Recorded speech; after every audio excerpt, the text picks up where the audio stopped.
first separated from my almost ex-spouse, it was a lot of him trying to win me back for a long period of time, but I was really averse to it. But one of the things that he did was write me letters, and I always wanted love letters throughout the entire relationship. Like, I would foolishly tell him, like, I want love letters, and he would never write them the whole 7 years we were together. But voila, after I announced that I want a separation, surprise, I get endless love letters. Endless. That's love bombing, if you don't know. Yeah. Anyway, one of the love letters that he wrote, when I came back into my room, I saw that he had hung it up really high on the wall. Like, I would have had to stand on a chair to, like, untape it down from the wall. And that really stood out to me and said a lot to me about our relationship.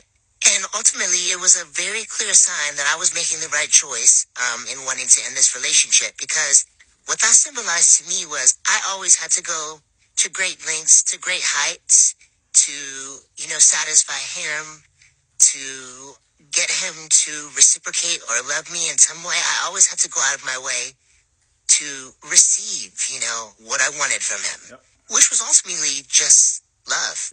Like, he could have put that letter on the bed, even on the table next. So I'm not saying that her soon-to-be ex is a narcissist, but he's at minimum a very toxic person, y'all. And of course, if you're new here, I'm a diagnosed narcissist, and I point out toxic people's traits and behaviors. This is a clear sign that a lot of narcissistic and toxic people know exactly how to make you happy, and they intentionally withhold that type of stuff from you. Some of them do it because they have abandonment issues, and they think that if they give you everything that you need and ask for, that you'll leave and you won't need them anymore. So they intentionally withhold it to keep you begging for more. But when you try to leave, just like in her example, all of a sudden, out of nowhere, they start doing all the stuff that you've been asking them to do. Sometimes, not all of them will do this. And that even more shows you that they know how to make you happy. She didn't ask him to write her love letters when they got out of the relationship. He started doing that unprovoked, didn't ask for anything. He just knew that's what she was wanting, and he started to do it. So like, look, I know how to make you happy. Look, love me, take me back, please. I'll change. I'll do anything. Now, all she says she wanted from this person in return is love. But this just goes to show you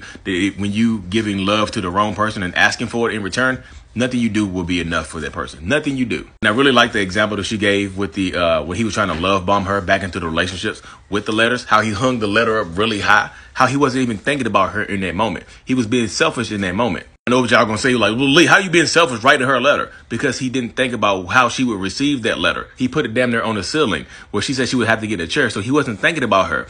He was thinking about how to make himself happy, even in that moment right there. And yes, I know y'all, women can be narcissists as well. This is just this example right here in particular. That last letter and that last manipulation attempt led her to know that she made the right choice.